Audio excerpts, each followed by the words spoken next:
En un camino silencioso, bajo un cielo que parecía a punto de romperse, una criatura alada esperaba apoyada sobre la roca, mirando a cada viajero como si ya supiera la hora de su muerte. La esfinge no rugía, no gritaba, solo preguntaba. Un acertijo, uno solo. Si respondías mal, te devoraba vivo. Durante semanas nadie sobrevivió. Tebas quedó paralizada por el terror, y entonces apareció un hombre que no sabía quién era, ni qué destino llevaba escrito desde antes de nacer.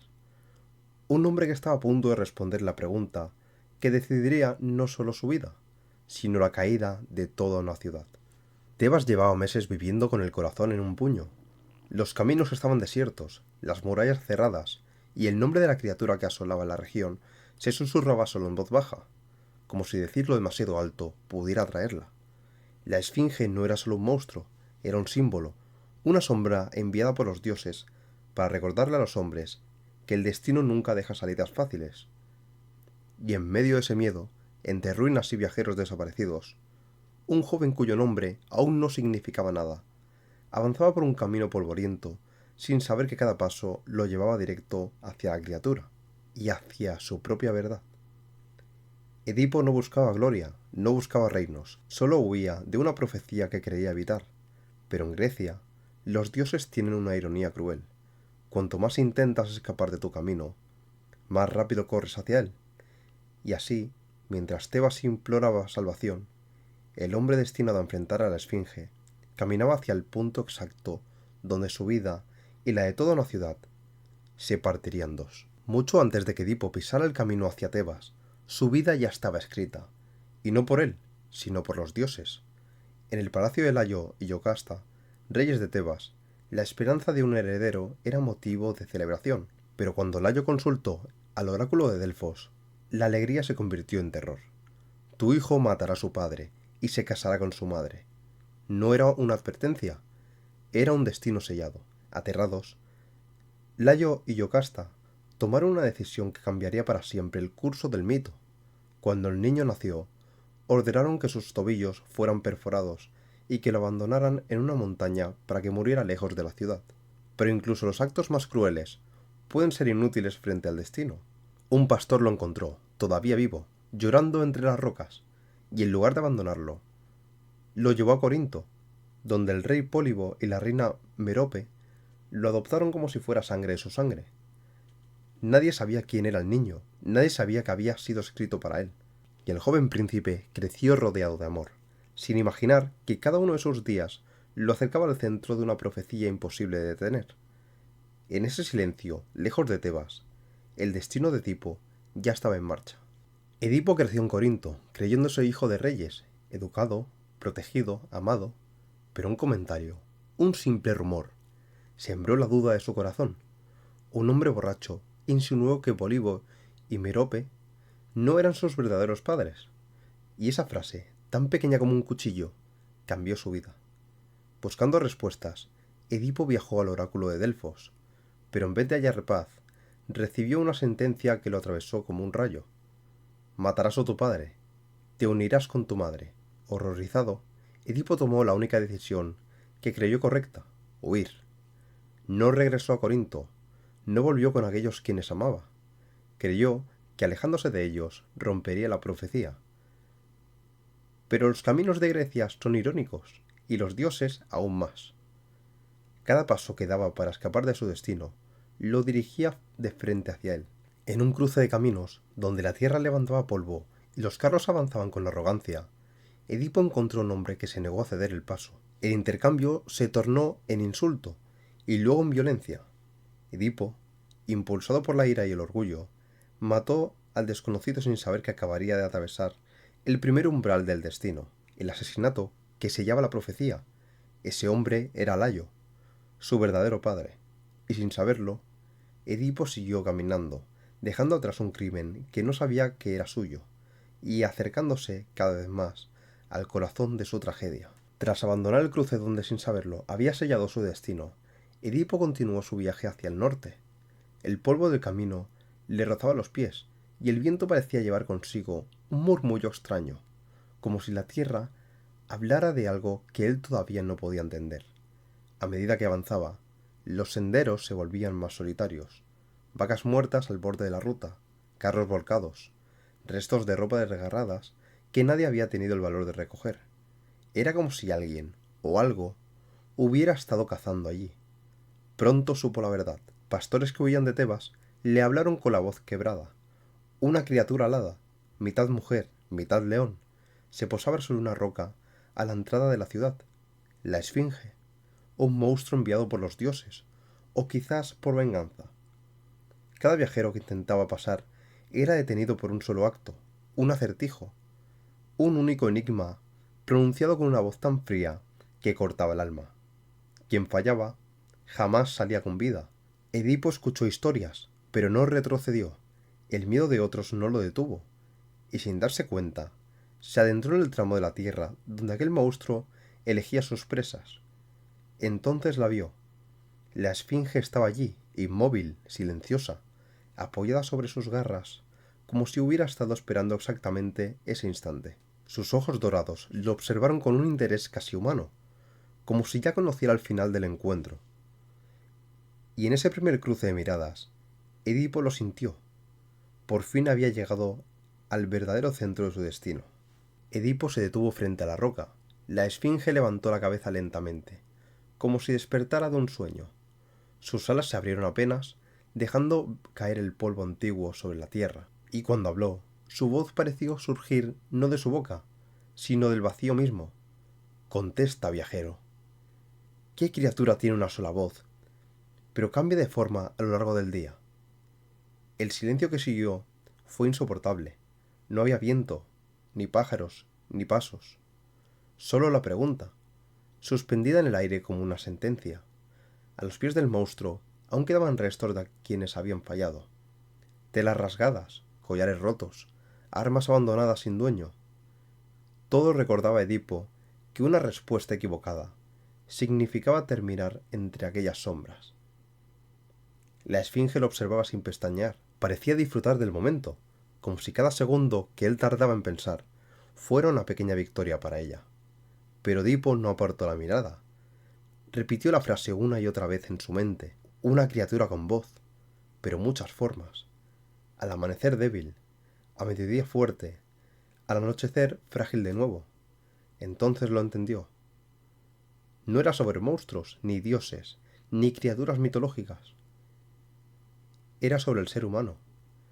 Y con una calma que la esfinge no esperaba, respondió. El hombre, que gatea en la infancia, camina erguido en su madurez, y vuelve a apoyarse en un bastón a la vejez. La esfinge por primera vez retrocedió un paso. La mirada de Edipo había atravesado el acertijo, y sin saberlo, estaba a punto de atravesar también el destino que más temía. La respuesta de Edipo quedó flotando en el aire como un golpe invisible. Por un instante, la esfinge no se movió, ni un parpadeo, ni un temblor. Luego, de forma casi imperceptible, la criatura inclinó la cabeza, como si reconociera que el enigma había sido descifrado. Las alas se plegaron, las garras temblaron sobre la roca, y un sonido profundo, mezcla de furia y resignación, salió de su pecho. Los viajeros escondidos entre las colinas asomaron la mirada. Tebas, que esperaba noticias desde hacía semanas, contenía la respiración sin saberlo. Edipo mantuvo la postura, firme, sin retroceder. No celebró, no sonrió. Solo observó como el monstruo, que había devorado a tantos, comenzaba a perder la fuerza que la sostenía. La esfinge abrió las alas por última vez. Un gesto gigantesco, desesperado, casi trágico, y con un salto que partió el aire, se arrojó desde la roca hacia el vacío. El impacto resonó como un trueno apagado. La criatura había muerto, y con ella, el terror que paralizaba a Tebas. Los viajeros corrieron hacia Edipo. Otros bajaron desde los caminos, llenos de polvo, lágrimas y alivio. Para ellos, aquel hombre desconocido era un salvador, el único que habían mirado a la esfinge y vivido para contarlo. En ese instante, Edipo sintió algo extraño, no gloria, no orgullo, sino una calma profunda, como si acabara de atravesar una puerta que los dioses habían colocado frente a él desde antes de nacer. Sin saberlo, acababa de ganar la primera mitad de su destino y de sellar la segunda. Cuando Edipo llegó a las puertas de Tebas, la ciudad entera lo esperaba.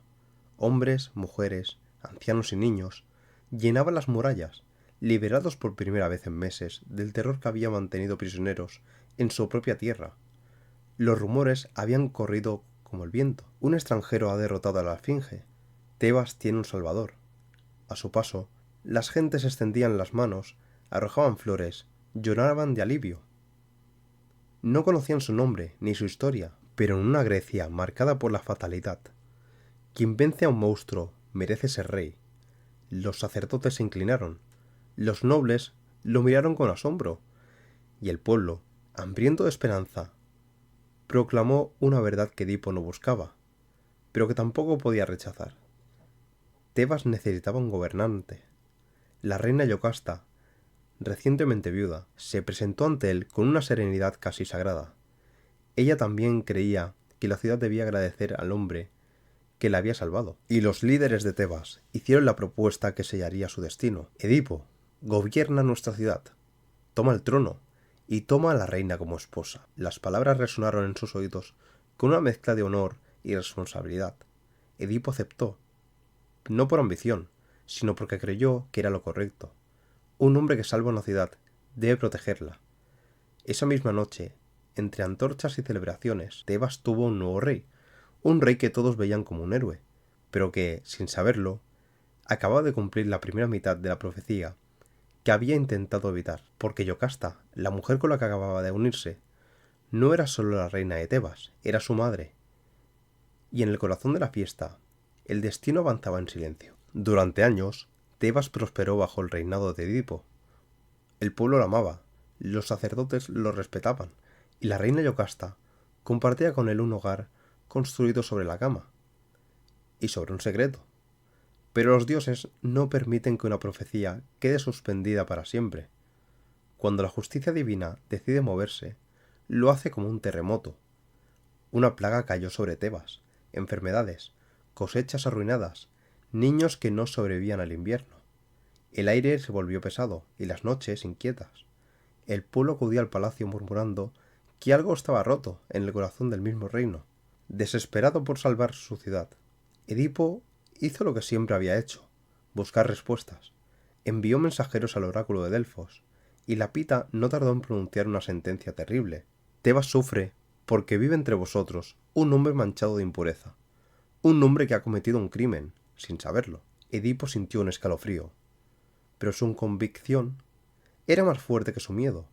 Juró encontrar a ese culpable, exponerlo y expulsarlo de Tebas, aunque fuera el mismísimo rey. Su búsqueda lo llevó ante un anciano ciego, Tiresias, el adivino más temido y respetado de Grecia. Pero cuando Edipo exigió respuestas, el viejo adivino tembló, retrocedió, pidió no hablar. No quieres la verdad, dijo con voz quebrada, porque destruiría todo lo que amas. Edipo, furioso, creyó que el anciano lo insultaba.